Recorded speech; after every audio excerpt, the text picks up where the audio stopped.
Me voy a presentar, algunos tal vez me conozcáis, otros no me conozcáis. Soy Mario Alonso Puig. Mi trayectoria fundamentalmente está muy basada en la medicina, en la cirugía, 26 años en quirófanos en distintos países y siempre muy marcada por el interés de cómo un médico puede verdaderamente conectar con otro ser humano y ayudarle a hacer frente a desafíos que a veces son francamente serios. Mi formación fue una formación muy técnica, muy científica, que yo completé buscando qué podía hacer que la comunicación, qué podía hacer que la conversación activara mecanismos en el cuerpo que favorecieran la curación. Topé con una ciencia que estaba en sus orígenes, la psiconeuroinmunobiología, que estaba empezando a investigar esto, cómo la mente, a través del sistema nervioso y del sistema endocrino, puede afectar nuestro sistema de defensa, que es el sistema inmune. Aquello me llevó a profundizar en otros campos, el liderazgo, la comunicación, y de alguna manera a tomar perspectiva sobre nuestra forma de tratarnos unos a otros, nuestra forma de hablar unos con otros, nuestra forma de entendernos a nosotros mismos, a los demás y al mundo. Y si bien la medicina es una ciencia apasionante, el ser humano es la cuestión infinita. Empiezas y nunca acabas. Bueno, mi interés por la educación es mi interés por sacar del ser humano lo que verdaderamente tiene dentro. Yo no creo que ningún ser humano esté llamado a la mediocridad. No lo creo, realmente es que no lo creo. Creo que todo ser humano está llamado a la grandeza, y la grandeza no la define la cultura, la grandeza es una cosa que la define nuestra propia naturaleza. La palabra educación en el fondo quiere decir sacar de dentro, es decir, no somos cubos vacíos que hay que llenar, sino fuegos que hay que encender. Y en este sentido me gustaría contaros una historia que a mí personalmente me ha marcado mucho. He hablado en distintos foros sobre esta historia porque señala lo que para mí es la diferencia entre profesores y maestros. En 1951, en la ciudad de Detroit, nace un joven, un chico de color, que pronto nota lo que es la pérdida, porque siendo jovencito el padre se va. Y se queda la madre, una mujer que no tenía estudios, una mujer que, bueno, se había dedicado a cuidar de sus hijos, y se ve con esta situación, con la situación de que tiene que sacar adelante una familia sin que en ese momento entrara ninguna ayuda económica. Se dedica a limpiar apartamentos, a limpiar hospitales, etcétera, etcétera. Y claro, cuando uno ha vivido en la ciudad de Detroit, como he vivido yo trabajé en un hospital que se llama Henry Ford, en neurocirugía. Cuando uno ha vivido en la ciudad de Detroit, pues se da cuenta que Detroit pues, es una ciudad apasionante, pero en ciertas épocas de la historia ha sido una ciudad bastante complicada. En los años 50 verdaderamente había un apartheid, una especie de apartheid, es decir, las personas de color se tenían que sentar en sitios distintos que las personas blancas, tenían que ir a baños diferentes, etcétera, etcétera. Y claro, este chico era un chico de color, era un chico pobre y que pronto pues fue destacando no por su talento, sino por lo que consideraban que era su estupidez. Tampoco por su serenidad, sino más bien por su tendencia, su temperamento violento. Cualquiera que hubiera tenido, digamos, una bola de cristal habría imaginado que este chico habría acabado sin duda en un penal en los Estados Unidos, si no muerto en un combate entre bandas enfrentadas. Pasaba sus ratos, se olvidaba de su triste condición viendo programas de televisión, hasta que un día su madre decidió que iban a ver menos televisión y se iban a dedicar más a leer libros. Y les obligó a leer libros yendo a la biblioteca pública de Detroit, ya que ellos no tenían dinero para comprar libros, y el joven Benjamin, empezó a enamorarse de los libros. Un buen día llega al colegio. Quiero que entendáis que en el colegio este niño tenía las peores notas, su performance era francamente lamentable, las notas eran pésimas y lógicamente en poco tiempo sería expulsado del colegio. Pero había un profesor, el profesor de ciencias, que verdaderamente era un maestro. Él creía que en todo ser humano hay grandeza, que en todo ser humano hay potencial y que la misión de un maestro es ayudar a que ese potencial se despliegue y florezca. Pero no conseguía que este chico de alguna manera respondiera a los distintos intentos que había hecho para que ganara confianza en sí mismo. Un día el maestro aparece con una piedra muy rara, la levanta delante de la clase y pregunta: ¿qué es esto? Se produce un silencio porque nadie sabe lo que es eso, salvo una persona, que ya os imagináis quién era: Benjamin. Pero Benjamin era el tonto de la clase. La primera pregunta es ¿por qué lo sabía Benjamin? Benjamin lo sabía porque en la biblioteca pública se había dedicado a leer libros de ciencias y por casualidad o sincronicidad, quién sabe, había encontrado libros sobre minerales y había una foto de esa piedra. Pero ¿vosotros pensáis que el tonto de la clase se atreve a hablar? No, porque tú mismo ya matas la respuesta antes de que nazca, es imposible. Si no lo sabe el resto, tengo que estar equivocado aunque parezca que estoy en lo correcto. Pero el profesor sostenía en la roca: de verdad que nadie sabe lo que es esta roca. Y tímidamente el joven Benjamin alzó la mano. Cuando una persona solo ve el performance y solo enjuicia a los demás, es muy fácil decir: venga, Benjamin, ¿cómo lo vas a saber tú? Si tú no sabes nada. Pero aquel profesor mantuvo un espíritu curioso, interesado. Él sabía que en todo ser humano hay grandeza. La buscaba, la llamaba constantemente. Benjamin, ¿tú lo sabes? Sí. ¿Qué es? Obsidiana. Correcto. Pero el profesor podía haber dicho: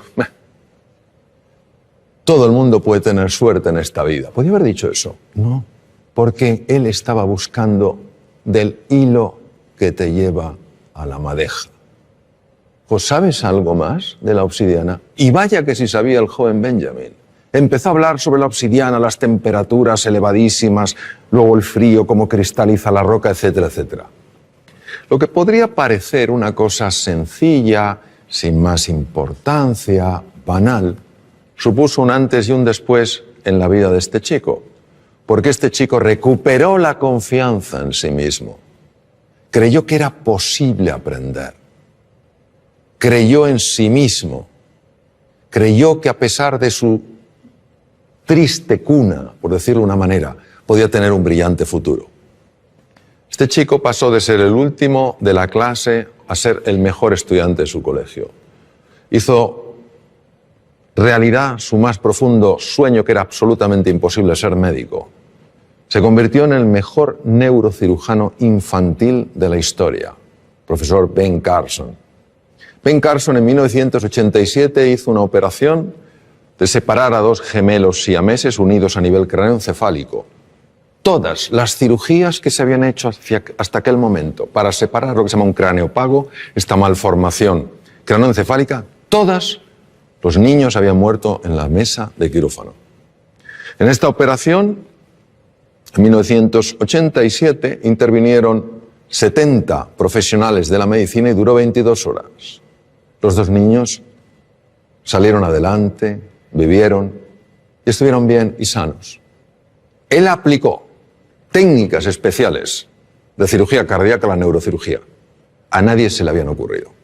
Entonces, lo que os quiero transmitir es esto. Es un ejemplo de cómo en todo ser humano hay potencial, en todo ser humano hay grandeza. Y tenemos, entiendo, que tener esta disposición a crear espacios de oportunidad para que esas personas puedan mostrar lo que en realidad siempre han tenido y siempre tendrán, pero que no todo el mundo mostrará si no ve ese espacio de oportunidad. Por favor. Hola, Mario, soy María. María. Como educadora, creo que la motivación es necesaria para el aprendizaje. Y tú dices que hay 6 motivaciones fundamentales para una persona. ¿Podrías hablarnos de ellas? Sí, es una gran pregunta. La motivación es lo que nos mueve a la acción. Y hay efectivamente 6 motivaciones que además están presentes en las distintas culturas. Es una mezcla de nuestra naturaleza y también el entorno cultural. La primera es la motivación de estar en entornos seguros, de poder controlar lo que pasa, de saber que el suelo que pisamos es un suelo firme. La segunda es una motivación de sentirnos reconocidos, sentirnos valorados, de tener un cierto estatus. La tercera es de pertenencia al grupo, es decir, que lleguemos a un sitio y entendamos sintamos que nos acogen, que no nos desprecian, que no nos marginan. La cuarta motivación es una motivación al desafío, al reto. Si en la vida no hubiera retos, María, sería muy aburrida. Yo sé que a veces nos gusta mucho estar en la zona de confort, pero durante un tiempo. Al cabo de un tiempo no hay quien lo aguante. Entonces ese reto, ese desafío es una motivación importante. La quinta motivación es la de crecer, mejorar y progresar. Y la sexta es la de contribuir al bienestar de otras personas, el tener una vida con propósito.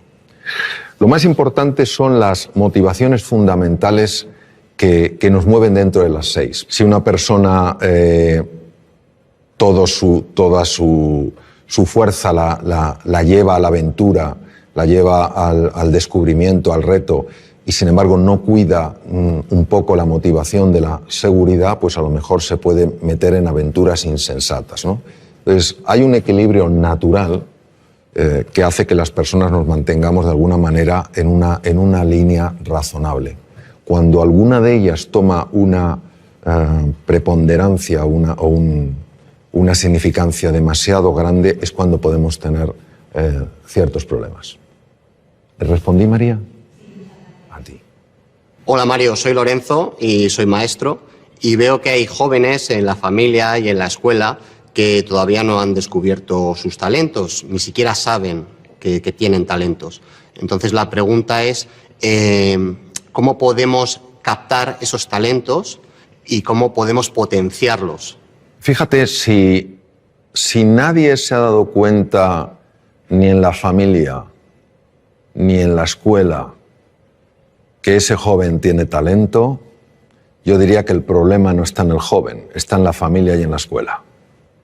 Es decir, eso es lo primero que tenemos que ver, que todos tenemos la responsabilidad de buscar el talento, de conectar y de ayudarle a florecer. Pues fíjate, el talento, una forma de descubrirlo es curiosa. El talento viene muy marcado por algo que se te da especialmente bien, pero es tan natural en ti que nunca le has dado importancia. Nunca le has dado importancia. Porque para ti es natural, fluye. Y con frecuencia los demás te lo dicen, pero no te lo dicen como, oye, vaya talento tienes, sino mejor, oye, qué bien se te da hablar, qué bien se te da escribir, qué bien se te da dibujar, qué bien se te da moverte, qué bien se te da resolver conflictos.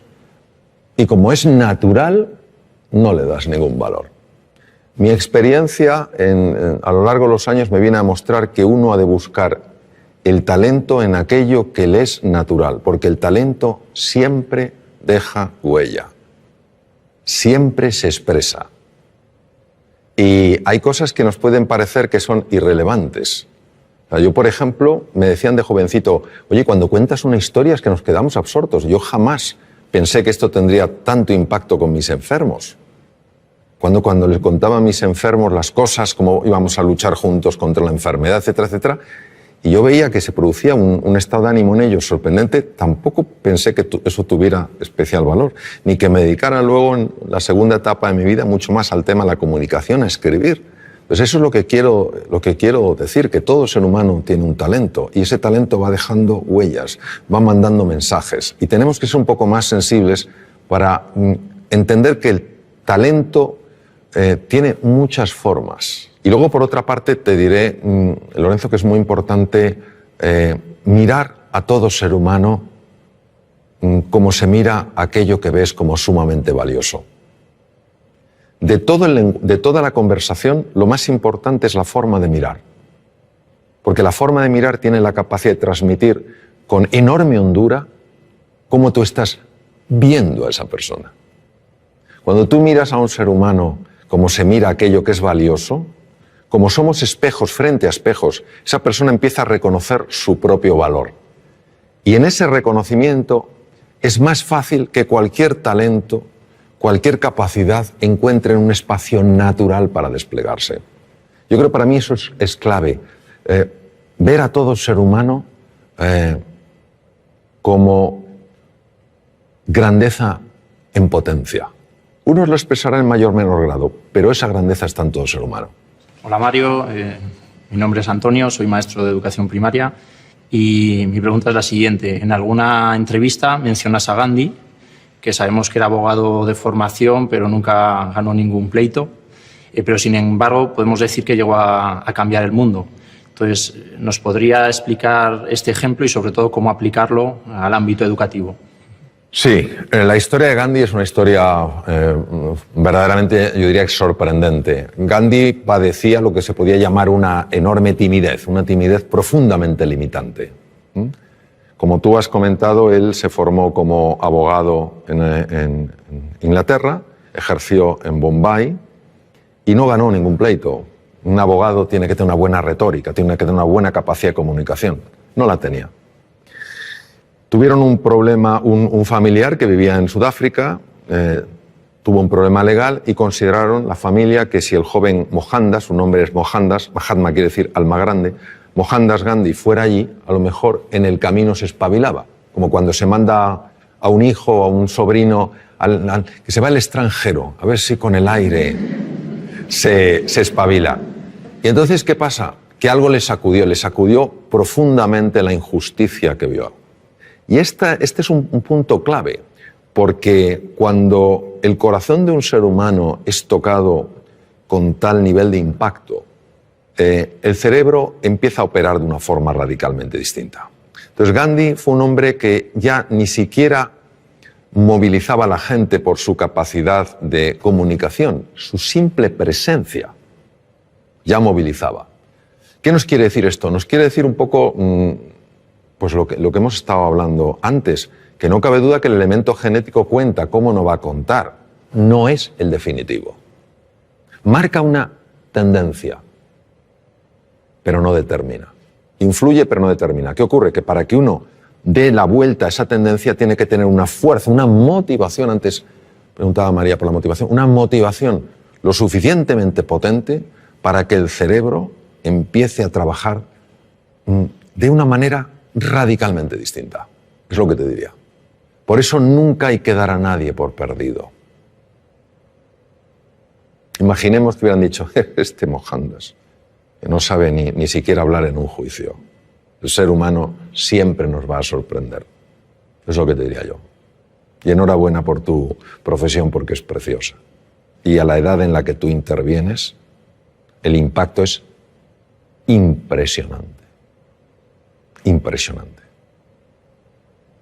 Mi nombre es Pablo y te quería preguntar ¿cuál es para ti la clave de la educación? Querer a los niños. Para mí la clave de todo en la vida es querer. Querer a las personas con las que estás, quererte a ti, querer a la vida, querer a la naturaleza, querer el progreso, querer el bienestar, es querer. Porque si tú quieres, vamos a suponer que estamos hablando de educación infantil, si tú quieres a un niño, harás todo lo que esté en tu mano para ayudarle a salir adelante. Si tú quieres a un enfermo y le quieres de verdad y no sabes hacer una operación quirúrgica determinada, buscarás a una persona que la haga mejor que tú. Es querer. Donde el ser humano entiendo que tiene un desafío es en el querer, pero en el querer de verdad a la otra persona, querer que salga adelante, querer que florezca, querer que sea plenamente feliz. Y cuando esto se ha aplicado en entornos como la medicina, los enfermos están más sanos. Cuando se aplica en la empresa, la gente es más feliz. Cuando se aplica en la universidad, se aplica en el colegio, se aplica en la escuela, los niños tienen mejores resultados. Para mí esa es la clave. Querer y, si me dijeras, y otra, creer. Creer. Y es fundamental que entendamos que creer, la fe, no es un acto del entendimiento, es un acto de la voluntad. O sea, si fuera el entendimiento, ¿para qué necesito la...? Si lo veo, pero elijo eso. Elijo tratar a las personas como si todas tuvieran potencial, aunque no lo hayan expresado. Y eso se transmite con la mirada, se transmite con el gesto, se transmite con la respuesta que tenemos ante el error, la respuesta que tenemos ante el acierto, el acompañamiento que llevamos a cabo. Creo que a veces complicamos mucho las cosas. Creo que lo verdaderamente valioso es tremendamente sencillo. Y yo creo que son cuatro principios que si se aplican, querer a las personas, creer en ellas, valorarlas y potenciarlas. Si hacemos eso, a mí personalmente me parece que todo funciona. Si no les queremos, no creemos en ellos, no les valoramos y no les potenciamos, pues yo creo que tenemos otra historia. Yo soy padre de 2 hijos, cada uno diferente. El cociente intelectual solo influye en un 8% aproximadamente del éxito en la vida. ¿Qué es el otro 92%? ¿Cómo conseguimos el otro 92%? Bueno, vamos al Juan. Cuando se habla de porcentajes, hay que entender que siempre hablamos de forma aproximada. Eso es como cuando a veces me dicen, oye Mario, ¿es verdad que solo se utiliza el 1% del cerebro? Digo, ¿es que acaso conocemos cuál es el 100%? Si no conocemos cuál es el 100%, no podemos saber lo que es un 1%. Pero hay muchos estudios que avalan lo que tú has dicho. Es decir, el test de cociente intelectual, que se llama corrientemente de coeficiente intelectual, lo correcto es de cociente intelectual, fue creado en 1912. Y se convirtió en aquella época, fíjate, cambió por completo la orientación que le dio el descubridor. El descubridor, el creador, quería dar una orientación para que cuando se vieran cocientes intelectuales que no correspondían a la edad, es decir, cuando la edad mental y la edad biológica no correspondían, que a esos niños se les tratara con especial afecto, con especial cariño y se pusiera a especial disposición para que subiera. Pero fue interpretado o fue utilizado como sistema de cribaje. Listos y el resto. Listos y el resto. Uno de mis maestros, el profesor Howard Gardner, dedicó montones de años de su vida a estudiar la inteligencia y se dio cuenta de que ni siquiera podemos hablar de una inteligencia. Es la teoría de las inteligencias múltiples. Y hay 2 inteligencias, que son la intrapersonal, que es la capacidad de reconocer tus estados emocionales y de poderlos modificar de forma positiva. Y la interpersonal, que es la capacidad de entender qué pasa en la otra persona y relacionarte con lo que pasa en la otra persona, que son absolutamente claves en el éxito en la vida.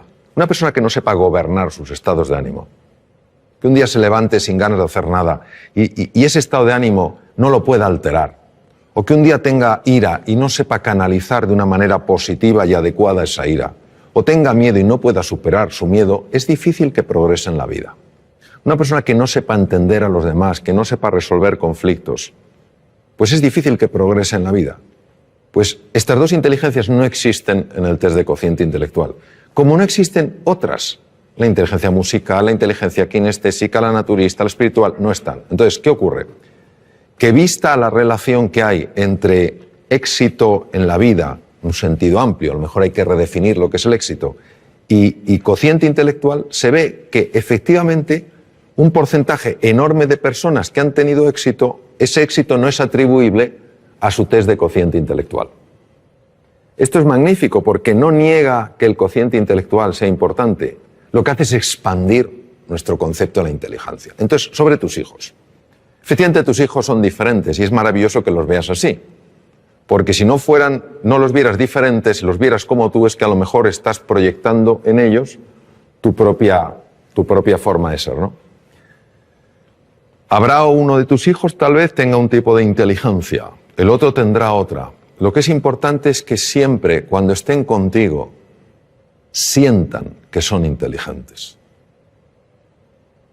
Hemos caído en el tremendo error, y una persona de la que yo aprendí mucho, Sir Ken Robinson lo marca mucho, como de hacer que solo un tipo de persona es la adecuada, ¿no? Necesitamos múltiples perfiles. Un pavo real no es ni mejor ni peor que un águila real. Entonces, cuando un hijo nota, siente que es valioso, que tiene inteligencia, que tiene una forma distinta de procesar que el otro, su autoestima no es dañada. Es que la autoestima es clave porque al final nuestra capacidad de hacer frente a los desafíos o nuestra incapacidad, la mayor parte de las veces nada tiene que ver con el mundo real, tiene que ver todo con el mundo mental. Te voy a poner un ejemplo. En Reino Unido se hizo un estudio fascinante. Se hicieron dos grupos, se buscaron dos grupos de estudiantes homogéneos en cuanto a edades, aproximadamente con el mismo background cultural, pero con dos diferencias. Una de ellas era que uno de los grupos eran teóricamente chicos bastante más inteligentes que el resto, según el test de cociente intelectual. Pero estos que eran más inteligentes objetivamente, de acuerdo al test de cociente intelectual, pensaban que la inteligencia era algo fijo, que no se podía expandir. El otro grupo era un grupo de chicos teóricamente con menor inteligencia, según el test de cociente intelectual, pero que creían que la inteligencia con el esfuerzo se expande. Les pusieron una serie de problemas de matemáticas complejos. El grupo de los chicos, entre comillas, más inteligentes, al ver que no lo podían resolver y dar por hecho que la inteligencia no se expandía, abandonaron. El tiempo no era un tiempo reducido, les daban tiempo. Abandonaron diciendo, si no lo soy capaz de entenderlo, no hay nada que hacer. Me falta la inteligencia necesaria para hacer frente a este problema.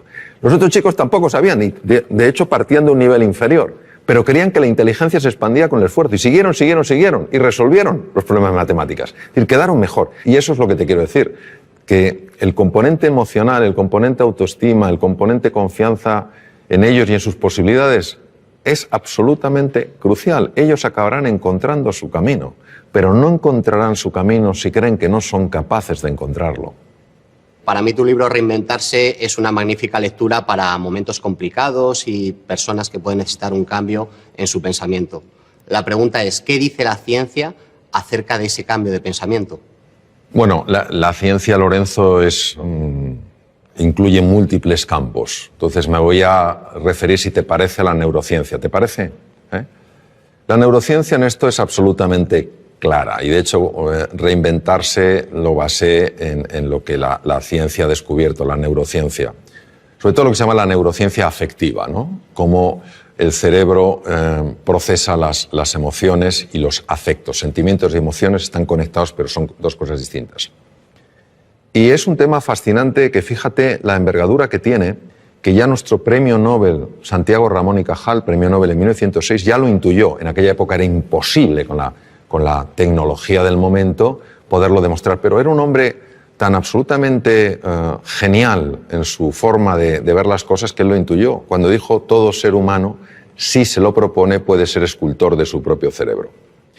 Las personas muchas veces no cambiamos no porque no se pueda cambiar, sino porque no estamos dispuestos a hacer lo que hay que hacer para cambiar. Ni tenemos el nivel de inspiración y de ilusión suficiente como para estar verdaderamente comprometidos y levantarnos después de cada caída, ni tenemos una estrategia que funcione y que podamos aplicar, ni a veces tenemos la disciplina necesaria para ir incorporando ciertas prácticas en el día a día. Cuando uno tiene la inspiración, es decir, ves una posibilidad en tu vida que dices, oye, si esto apareciera en mi vida, oye, voy a otro nivel. Cuando tenemos una estrategia que no tiene que ser ni sofisticada ni compleja, sino sencilla, estos son los pasos que he de seguir. Y cuando tú cada día te vas entrenando, es inevitable que se produzca un cambio en la citoarquitectura del cerebro. Es inevitable. Se forman nuevas conexiones, se forman nuevas vías y se forman nuevas neuronas, al menos en dos lugares. Uno no viene al caso porque no tiene en principio demasiada relevancia en el mundo en el que estamos hablando, pero el otro sí, que son los hipocampos. Los hipocampos de alguna manera no solo procesan mecanismos muy complejos en relación con la memoria, sino que también controlan unos núcleos que se llaman núcleos amigdalinos, donde está el núcleo central del miedo, es decir, hacen que veamos las cosas con menos miedo.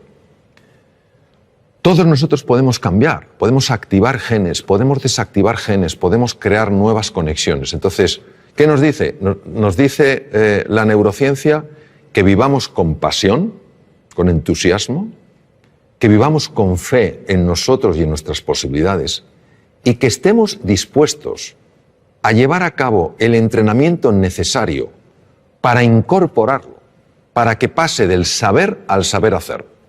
Y cuando uno está con personas realmente relevantes en el mundo del deporte, en el mundo de la ciencia, te das cuenta de la disciplina que ponen en su vida. Todos los días se entrena. No hay un día que digan, no, hoy no me entreno. Se entrenan un poquito. Y eso es una maravillosa oportunidad porque quiere decir que nuestro pasado no tiene por qué predecir nuestro futuro. Si una persona quiere cambiar cómo ha vivido hasta ahora, lo puede hacer. Ahora necesita estos ingredientes. Un verdadero entusiasmo, una motivación que le genere el compromiso, una estrategia que sea razonable, no tiene que ser compleja, y una práctica constante para que al final no haya nada que creerse, porque tú mismo lo puedes verificar. Por ejemplo, yo aprendí inglés ya siendo un adolescente, y para mí el inglés era absolutamente imposible. O sea, es que no me entraba nada. Y lo que me entraba no se me quedaba. Y lo que a lo mejor se me quedaba luego no lo recordaba. Con lo cual era ultra frustrante. Y parecía que eso era un muro que no se podía romper. Sin embargo, yo tenía una enorme ilusión porque sabía que si yo aprendía inglés, yo tenía un buen expediente académico, si aprendí inglés, a mí la Facultad de Medicina me podía becar a distintos hospitales del mundo. Y eso fue mi pasión. ¿Qué estrategia tenía? Pues en aquella época, yo ya tengo mucha juventud acumulada, en aquella época había un libro que era muy básico, no había sistemas tan avanzados como el Vaughan y todo esto, había un sistema muy básico que era un manual y me ponía a leer las lecciones. 10 minutos todos los días, con esa pasión y con la ilusión de que se me quedara algo. Y pasó un año, me presenté al primer examen y claro, ellos me preguntaban en inglés y yo contestaba con el libro. Entonces, claro, se me acaba diciendo, pero este hombre nos contesta una cosa distinta. Pero es lo que yo tenía.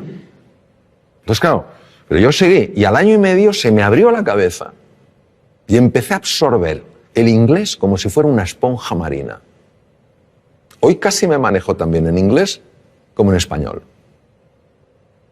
Entonces, lo que te quiero decir es que si fui capaz de romper ese muro partiendo de la incapacidad absoluta de entender, o sea, no es que para mí el inglés fuera difícil, es que era imposible, pero que necesité una inspiración. Estuve 2 años, 10 minutos todos los días, de forma ininterrumpida, ni siquiera cuando me duele la cabeza, estuve enfermo con gripe, catarro, etc., nunca lo dejé. Entonces, claro que se puede cambiar, ahora estamos dispuestos a hacer ese esfuerzo, pero tiene que ser algo realmente ilusionante. Y ahí, obviamente, hubo un cambio en la estructura cerebral clarísimo, porque si no es incomprensible. O entre medias me hicieron un trasplante cerebral y yo no me enteré. Es también una posibilidad. Hola Mario, soy Adelaida. Como madre de 2 hijas, nos ocupamos en casa de decirles que son queridas. A pesar de que no se coman toda la comida que tienen en la mesa, a pesar de que cometan equivocaciones, incluso a pesar de que discutimos y peleamos. El caso es que tienen dificultades cuando se enfrentan a situaciones nuevas. Entonces, ¿cómo podemos hacer nosotros como padres para ayudarles a que se enfrenten a esos miedos? Pues viendo que nosotros nos enfrentamos a los nuestros. ¿Sabes lo que pasa? Yo también tengo 3 hijos y resuena mucho conmigo o resuena mucho en mí lo que dices tú.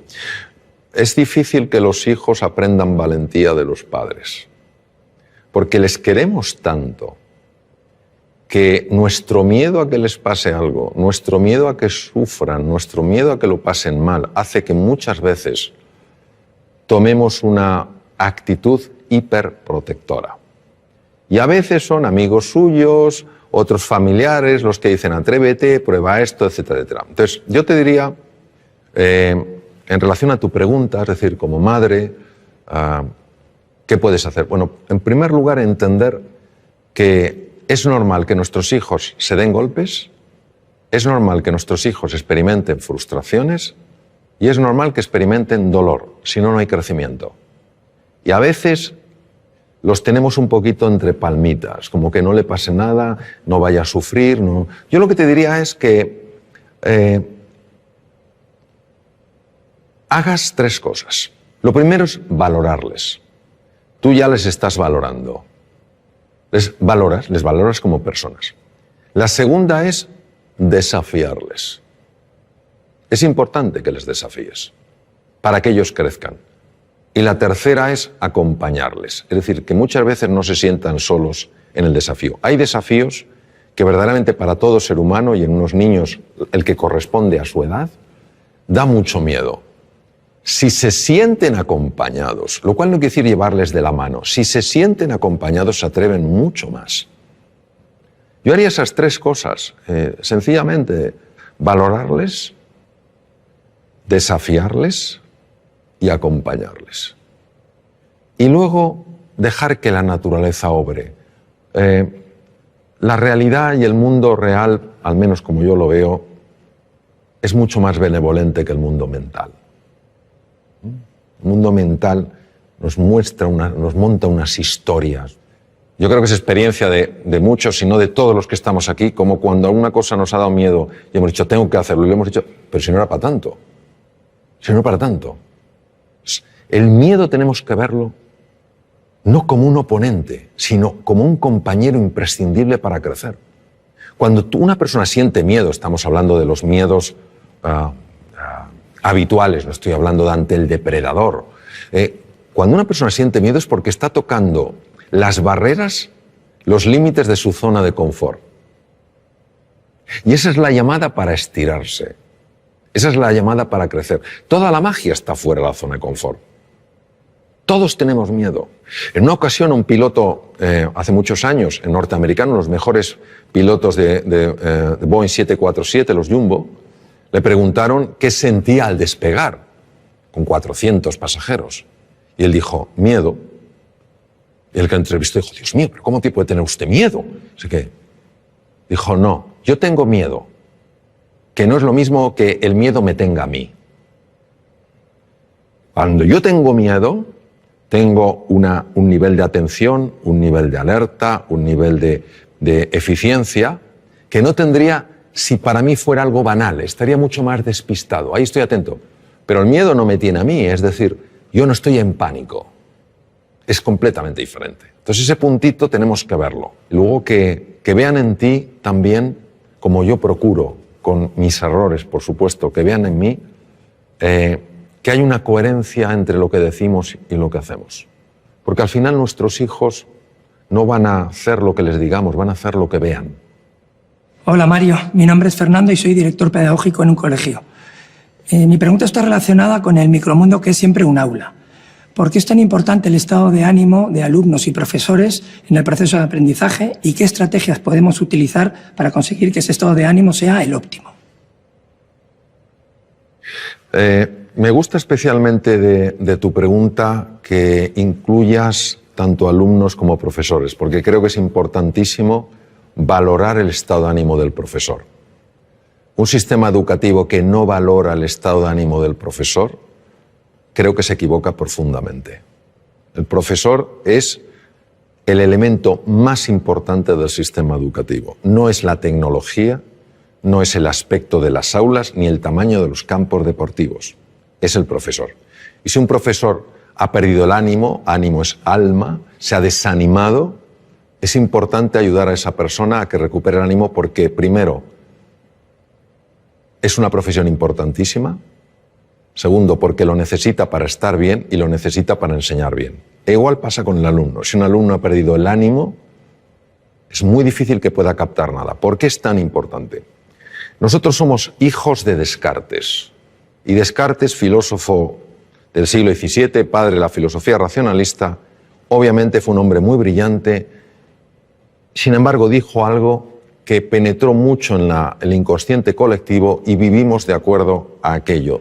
Él hablaba de que había procesos mentales, res cogitans, y elementos físicos corporales, res extensa, y que no se comunicaban prácticamente. Esto nos ha llevado a pensar que el aprendizaje, el conocimiento, pues es una cosa fundamentalmente intelectual, cognitiva, y el elemento emocional era un tema de pasada. Si estabas a gusto, bien, pero tampoco afectaba. Uno de mis maestros, Antonio Damasio, escribió un libro precioso con un gran componente científico, se llama El error de Descartes, donde claramente muestra que si tú aboles, dañas la parte emocional, inevitablemente estás perturbando y dañando seriamente la parte cognitiva. Cuando se estudia la neurociencia afectiva se ve que una persona, por ejemplo, que haya perdido el ánimo, que esté desilusionada, que esté desesperanzada, que se sienta impotente, no tiene el mismo riego cerebral que una persona que se sienta con ilusión, que se sienta con ánimo y se sienta con ganas. Las zonas más anteriores del cerebro, lo que se llaman áreas prefrontales, que son esenciales en el mantenimiento de la atención, en la memoria, en el aprendizaje y en la creatividad, son muy dependientes del estado emocional. Por eso una persona entusiasmada, con un proyecto, ilusionada, que se siente a gusto, acompañada de gente que cree en ella, etcétera, etcétera, es una persona mucho más inteligente, mucho más creativa y mucho más emprendedora. La misma persona, si le cae el ánimo, si se siente incapaz, etcétera, no importa si es capaz o no, no ejercitará esas capacidades porque las tiene abolidas. El cuidado del ánimo, del estado de ánimo, en alumnos y profesores es clave. Entonces a veces nos embelesa la tecnología. Y está muy bien la tecnología. El elemento esencial siempre será el profesor y su relación con el alumno. Siempre, afortunadamente, será un elemento humano. Esto será insustituible. Entonces, por eso me parece clave. Cuando uno sabe que esto es importante, lo puede cuidar. Entonces, ¿qué se puede hacer? Lo que se puede hacer es, sencillamente, crear un espacio de verdadera escucha donde las personas, sin ningún tipo de miedo, puedan transmitir lo que sienten y lo que necesitan, y no tener que ocultárselo. Y si un profesor dice, he perdido el ánimo, es importante creer en esa persona, valorarla, desafiarla y acompañarla a que lo recupere. Si ni siquiera esa persona transmite que ha perdido el ánimo, porque no siente que hay un espacio dispuesto a escuchar eso, ¿cómo la vamos a ayudar? Si un alumno en un momento determinado se siente desanimado, qué importante es que pueda transmitírselo a un profesor para que le ayude. Tenemos un concepto absolutamente obsoleto de lo que es la inteligencia, lo que es la creatividad. Creemos que son capacidades fijas. El propio Daniel Goleman hizo un estudio en un barrio de Boston. Yo ejercí como cirujano en Boston. Un barrio que se llama Roxbury, que es un barrio muy complicado. Niños con cocientes intelectuales muy bajos. Empezó a ilusionarles, empezó a motivarles, empezó a hacerles creer en sí mismos y en sus posibilidades. Pasado unos meses, les volvieron a hacer un test de cociente intelectual, que lo lógico es que hubieran sacado la misma puntuación y algunos sacaron 20 puntos más. Entonces lo que no podemos es creer que el ser... Qué bien lo decía Ortega y Gasset, decía, el ser humano no es un participio, sino un gerundio. No estamos hechos del todo, sino que nos vamos haciendo. La inteligencia se va haciendo, la creatividad se va haciendo, todo se va haciendo. Y la conexión es el ánimo que tienes, la ilusión. Pues curiosamente esto, a pesar de toda la investigación que hay que lo refuerza, sigue siendo en muchos medios una rareza. Es como una conversación que no se tiene. Parece que estamos en el siglo XVII. Que hemos avanzado mucho tecnológicamente, pero no tenemos el tipo de conversación que a lo mejor podríamos tener para tocar temas de esta envergadura. Y no hay nadie que no tenga momentos con el ánimo caído y necesite que alguien le ayude a levantarlo. Si lo podemos expresar con confianza, si podemos abrir nuestra vulnerabilidad sin sentirnos en peligro, es que todos ganamos. Eso es lo que yo te diría. Hola, Mario.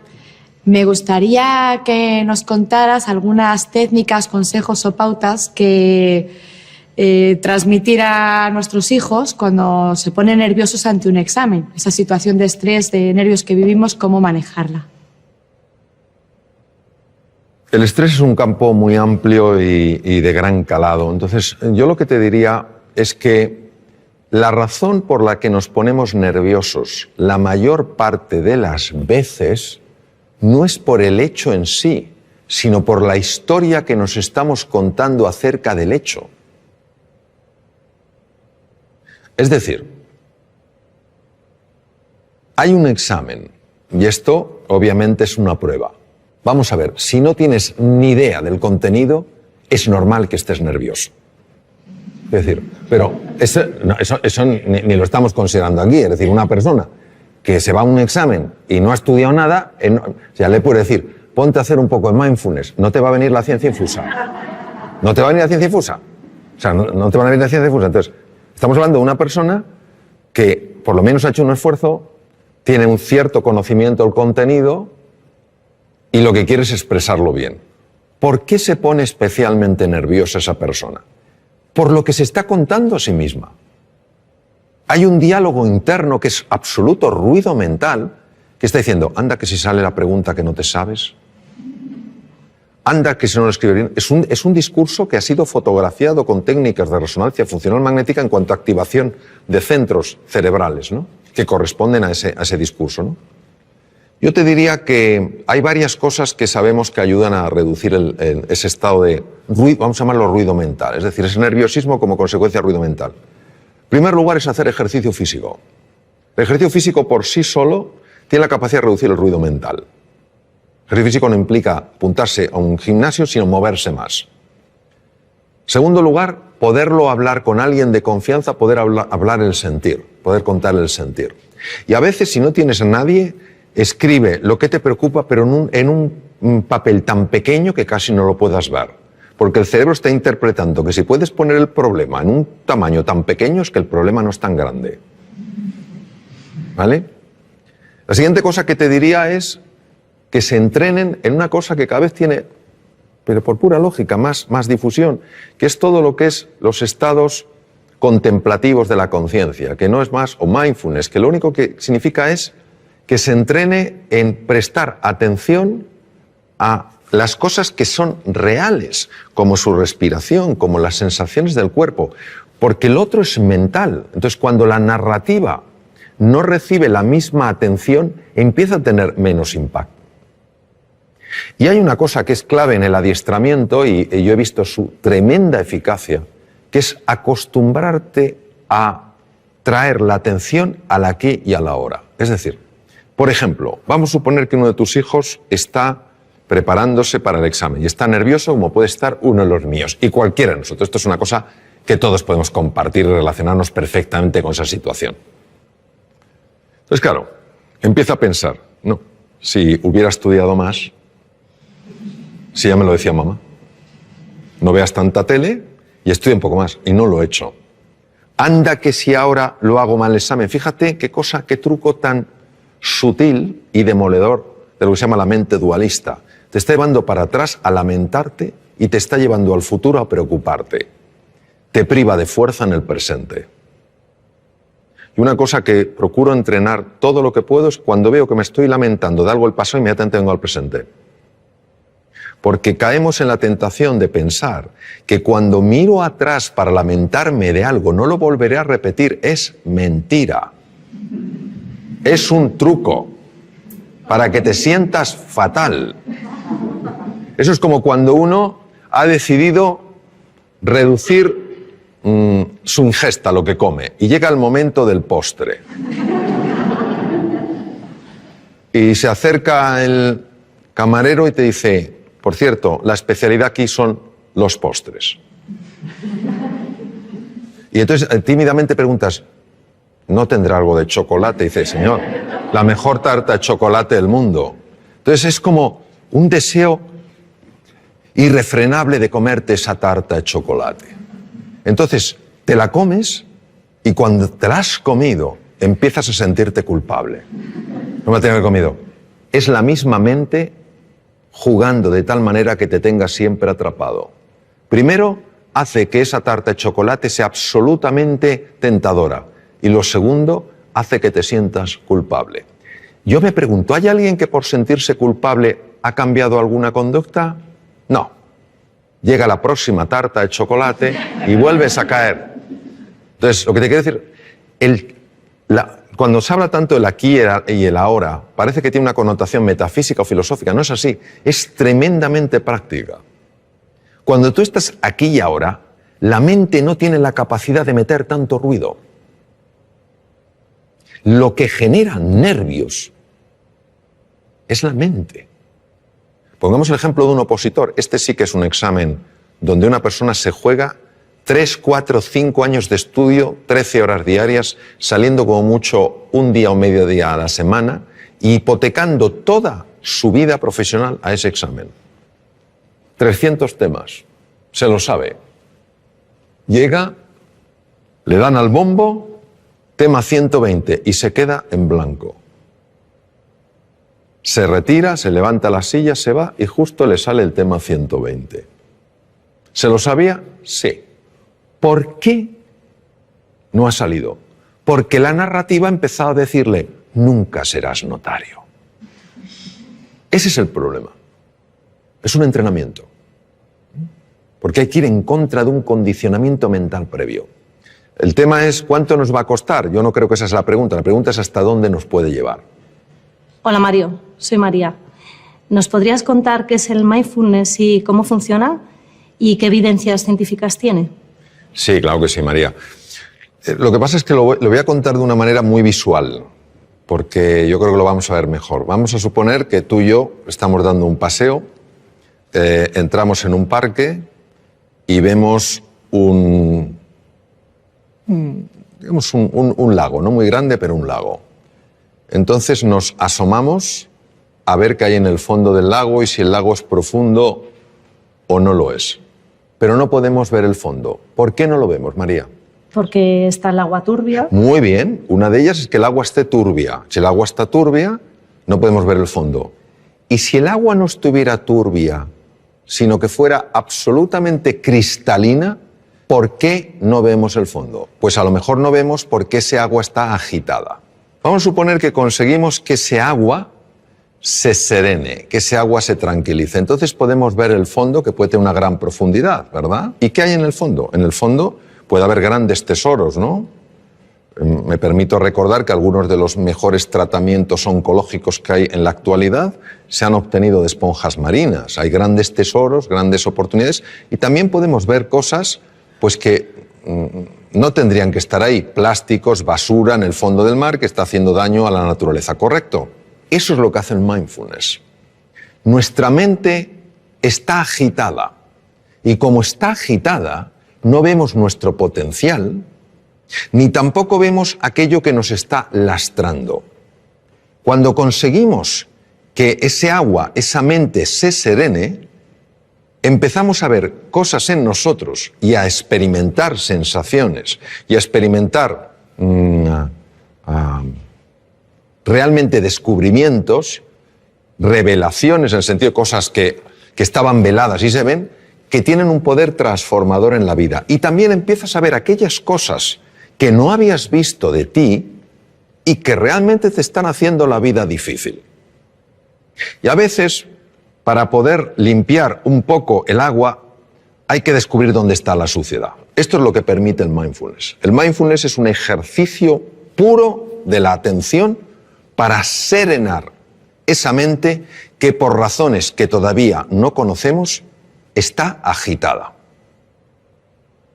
Y como está agitada, no podemos reconectar con nuestro potencial oculto, ni sabemos por qué tantas cosas que son pequeñas nos alteran de una manera tan grande. El mindfulness ya está descrito en la literatura india, desde el Bhagavad Gita de hace 3.500 años, cuando Krishna le dice al príncipe Arjuna, la mente es difícil de manejar como el viento, y cuando cerca del Nepal el príncipe Gautama Siddhartha, Sakyamuni Buda, el primer despierto según el lenguaje sánscrito, descubre que el dolor es parte de la vida, pero el sufrimiento lo genera este movimiento de la mente. Y que la forma de combatir ese sufrimiento es estabilizar la atención, alejándola de esa narrativa, de esa rumiación constante, de ese ruido que nos impide reconectar con lo que somos. La evidencia científica, pues mira, la evidencia científica es aplastante. Aplastante tanto en la neurociencia contemplativa, que es la que se dedica a estudiar el efecto en el cerebro de los estados meditativos, como en la fisiología cardíaca, en la endocrinología, en la neurología. Es que, fíjate, detrás de muchísimas enfermedades, por no decir de todas, hay un factor que puede pesar más o menos y que es la ansiedad. La ansiedad es generada por el ruido mental. La Universidad de Harvard es pionera en el mundo estudiando esto. Entre el 60 y el 90% de las consultas a médicos generales tienen como uno de los factores clave emociones perturbadoras. Vivir en la ansiedad, vivir en la desesperanza, todas estas cosas. Entonces, eso es lo que hace el mindfulness. A nivel de cerebro, pues por ejemplo, a nivel de cerebro unas cosas que hace es reducir el volumen de la amígdala. La amígdala, que no son estas, están en el cerebro. La amígdala es un núcleo que contiene grupos de neuronas muy relacionadas con el miedo y con la ira. Se ha podido observar con resonancia funcional magnética, que es una técnica de imagen para ver las partes más activas, una reducción en el volumen de la amígdala. Es decir, una persona que practica este ejercicio de atención plena es menos propensa a vivir en miedo y en ira. Imaginemos lo que es esto para la humanidad. En segundo lugar, se ha visto un aumento del tamaño de la corteza prefrontal del lado izquierdo, que es muy importante, por ejemplo, porque tiene un enorme impacto en el sistema de defensa del cuerpo, el sistema inmune. Otra cosa que se ha visto es que un sistema que se llama sistema red neuronal por defecto, que es la que hace que estemos distraídos, empieza a amortiguarse y otra red, que se llama red ejecutiva central, es mucho más activa, es decir, favorece que te des más cuenta de lo que pasa. Esto es importante, por ejemplo, para reducir la incidencia de accidentes. Se ha observado, por ejemplo, cambios en el sistema de defensa, en el sistema inmune. Gente que ha practicado mindfulness sin tener experiencia previa en absoluto, durante 5 días a la semana, a lo largo de 2 meses, 20 minutos cada día, han tenido aumentos entre el 12 y el 20% del sistema inmune. Alguien dirá, pues eso no es mucho. Ah, que te suban el sueldo un 12, un 20%. Mirad lo contento que te pones. Claro, una subida de un 12%, un 20% del sistema inmune es que no te cojas una gripe, o no te cojas un catarro, o si estás lidiando con un tumor, que tu cuerpo sea mucho más agresivo. Mejoras en el tubo digestivo. Te voy a contar una cosa que es alucinante. A mí me lo parece. El tubo digestivo controla el 80% del sistema de defensa del cuerpo. Está ahí. El tubo digestivo constituye otro cerebro, complejísimo, con 500 millones de neuronas. Cuando una persona está súper tensa, cuando una persona está llena de ansiedad, empieza a producirse el paso de sustancias feas, quiero decir, nocivas, desde la luz del intestino delgado y a veces del colon, a la sangre. Y pueden dar lugar a procesos inflamatorios generalizados que ya se están empezando a relacionar como uno de los factores, uno solo, que podría tener su conexión con el Alzheimer, por ejemplo. Hace más difícil el control de la glucosa. Es alucinante. Entonces, cómo el mundo emocional, perturbado por una mente agitada, acaba afectando todo el cuerpo. Hay estudios, por ejemplo, la aplicación de mindfulness a personas que están diagnosticadas de esclerosis múltiple, que es una enfermedad degenerativa del sistema nervioso, y se reduce la aparición de brotes, evoluciona por brotes. Son menos intensos.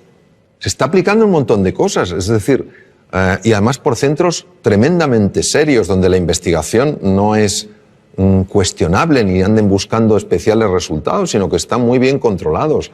Lo que pasa es que esto, que tiene 3.500 años de antigüedad, solo le hemos dado una credibilidad cuando una serie de científicos se ha decidido a estudiar qué ocurre en el cerebro y en el cuerpo cuando una persona entra en estos estados de enfocarse en el aquí y en el ahora.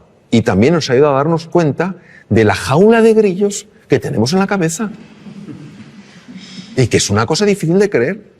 Que te pasa una cosa que te disgusta por la mañana y te está rumiando hasta la noche. Pues parece que somos vacas.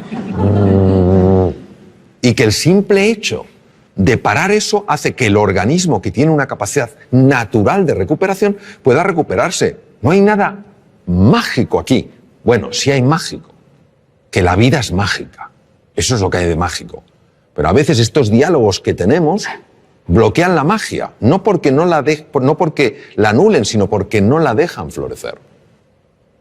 Te he oído decir que la mayoría de los seres humanos se mueren con la música dentro sin haberla oído sonar. ¿Qué quieres decir exactamente con eso? Y bueno, para los futuros padres, ¿qué podemos hacer para que nuestros niños no les pase esa cosa, ¿no? recuerdo una cosa que leí de Víctor Hugo que me impresionó mucho, ¿no? Víctor Hugo decía, el problema nuestro no es que nos vamos a morir, es que no sabemos cómo vivir. Y había un filósofo danés, Søren Kierkegaard, que decía, la vida solo se puede vivir mirando hacia adelante, solo se puede entender mirando hacia detrás. En los momentos donde ya esta existencia nuestra se acaba y una persona mira hacia atrás, y lo sabemos sobre todo por los escritos de Elisabeth Kubler-Ross, que estuvo con muchas personas en esa situación, uno se da cuenta de la cantidad de cosas que podía haber hecho y no hizo. Cuando yo hablo de la música, yo creo que todo ser humano tiene música. Lo que pasa es que está acostumbrado no a oír su música, sino a oír su ruido. No tiene nada que ver el ruido con la música. Y si te das cuenta y ves una partitura, si todas las notas fueran pegadas una detrás de otra, no tendríamos música, tendríamos ruido. Lo que hace que tengamos música es que haya espacios de silencio. Son esos espacios donde no hay ninguna nota los que permiten que en vez de ruido haya música. ¿Qué quiero decir? Quiero decir que esta vida, yo creo que el tiempo que la vivamos es una vida para vivirla con intensidad, con dificultades, con desafíos, que nos enfoquemos en lo que realmente es relevante. Que cuando llegue el final de nuestra vida, digamos como Neruda, confieso que he vivido. Que podamos decir, confieso que he vivido la vida y no que la he visto pasar. Y esa toma de conciencia, esa reflexión es lo que creo que nos puede ayudar sencillamente a que la música emerja, porque el ser humano está llamado a eso, a hacer sonar su música. O sea, todos tenemos una música y es una música preciosa, todas diferentes, todas complementarias. Eso es lo que quiero decir, que no nos conformemos con vivir una vida de ruido, sino que vayamos encontrando esa música a base de enfocarnos en las prioridades, para que al final de nuestra vida podamos decir, como decía Neruda, confieso que he vivido. Hola Mario, soy Charo y mi pregunta es la siguiente. ¿Por qué los humanos tropezamos 100 veces con la misma piedra? Bueno, me temo que en este caso la respuesta será de menor nivel que la pregunta. Yo creo que los seres humanos tropezamos 100 veces sobre la misma piedra por falta de humildad. La humildad es para mí la virtud más grande que existe porque es para una persona probablemente la más difícil de vivir plenamente, que no es la modestia, no es ser una persona así apocada, es la humildad de corazón. Cuando una persona es realmente humilde, y no lo digo por mí porque desafortunadamente no lo soy, pero sí por personas con las que he estado, grandísimos seres humanos con una humildad aplastante, son personas que tienen mentalidad de principiante. Es decir, puede ser un premio Nobel y te está escuchando como si fuera un alumno tuyo. Pero ¿yo qué le puedo enseñar a este hombre? Pero está plenamente ahí. Cuando comete un error, lo que más le interesa no es buscar culpables ni en él, ni en ella, ni en los demás, sino averiguar qué es lo que ha pasado. Es una mentalidad mucho más científica, interesada, curiosa, que una mentalidad enjuiciadora. Porque creo que cuando una persona es humilde y tropieza con una piedra, está dispuesta a reconocer que ha tropezado con una piedra y no a intentar ocultarse ante sí misma o ante los demás qué ha sucedido. Porque creo que cuando una persona es humilde y tropieza con una piedra, se deja asesorar, pregunta, escucha, pide ayuda y se deja ayudar. Creo que nuestra soberbia nos mata, literalmente. No queremos aceptar las cosas como son. Queremos que sean a nuestra medida. Queremos que la vida se pliegue a nuestros deseos. Por eso no fluimos con la vida. Cuando aparece algo que no nos gusta, nos preguntamos ¿por qué? En lugar de ¿para qué? Y todo eso creo que es lo que hace que nos cueste aprender. Y si yo lo llevara a una metáfora, creo que la vida se vive en plenitud cuando el que pilota el coche es la conciencia y en el copiloto va el ego. Pero cuando el ego es el que pilota, Te puedes tropezar 100, 1000, 100.000, que nunca aprenderá. Bueno, creo que ha llegado el momento ya de terminar. Aparte de expresaros mi profunda gratitud por las dimensiones tan amplias y profundas de vuestras preguntas, pues un poco resumir, tal vez desde otro ángulo, lo que hemos estado hablando, que es que el ser humano es indivisible. O sea, una persona puede tener un hígado, pero una persona es más que su hígado. No somos casos clínicos interesantes, sino seres humanos completos. Y que la faceta física, el cuidado del cuerpo, de la nutrición, el hacer ejercicio físico es muy importante. La faceta mental, dormir bien, dormir suficiente es importante. Es más importante dormir que comer, fisiológicamente hablando. Que la faceta mental es clave, que tenemos que aprender todos a gestionar mejor nuestra mente, a enfocarnos en lo esencial, a usar un lenguaje que nos ayude, no que nos anule, a interpretar las cosas de una forma que nos permita salir adelante, no quedarnos atascados, ¿no? Que el elemento afectivo es esencial, buscar lo positivo en las cosas, más que los porqués, los paraqués, más que los esques, pues tal vez los hayques, a lo mejor más que solo me queda, pues los aún me queda, ¿no? Y que luego hay una dimensión espiritual en la existencia humana que es muy importante y que nos abraza a todos, que es la vida con propósito, es decir, que nuestro propósito no es solo experimentar la felicidad, sino ayudar a otros seres humanos también a ser felices. Decía Martin Buber, un magnífico filósofo alemán, decía que se puede vivir como si fueras el centro de una circunferencia o se puede vivir como si fueras el centro de una elipse. Qué bonito, porque la elipse tiene dos centros, tú y yo, y así es como se construyen nosotros. Yo creo que todos en la dimensión espiritual lo que estamos llamados es a construir un nosotros, ayudarnos en este viaje fascinante que es la vida, en nuestras distintas facetas, y que la educación, se valore o no, es increíblemente valiosa. ¿Cuántas cosas no tendríamos que padecer si las hubiéramos aprendido a edades más tempranas? ¿Cuántos conflictos no surgirían si los hubiéramos aprendido a resolver en un entorno escolar cuando éramos más jovencitos? ¿Cuántos dones conoceríamos si los hubiéramos descubierto? Entonces, la educación es tarea de todos, y yo creo que nuestra responsabilidad es, cada uno en la medida de sus posibilidades, ayudar a valorar verdaderamente no solo la importancia de la educación, sino la enorme importancia del maestro, la enorme importancia de la relación con el estudiante, valorar al estudiante porque es la persona que está en el momento cumbre de la vida para aprender y descubrir, y entender que esto puede dar un gran sentido a nuestra vida, porque no es solo lo que nosotros logremos, es también el legado que vamos dejando y que puede afectar a muchas generaciones. Tú cambias un sistema educativo, lo mejoras, y eso puede tener un impacto como cuando tiras una piedrecita en un estanque y las ondas se extienden por todas partes. Pues eso, os animo a que cada uno, donde esté, como pueda, en la manera en que vea, viva de acuerdo a unos principios que en el fondo lo único que buscan es darle al ser humano su verdadera dignidad y su grandeza. Gracias.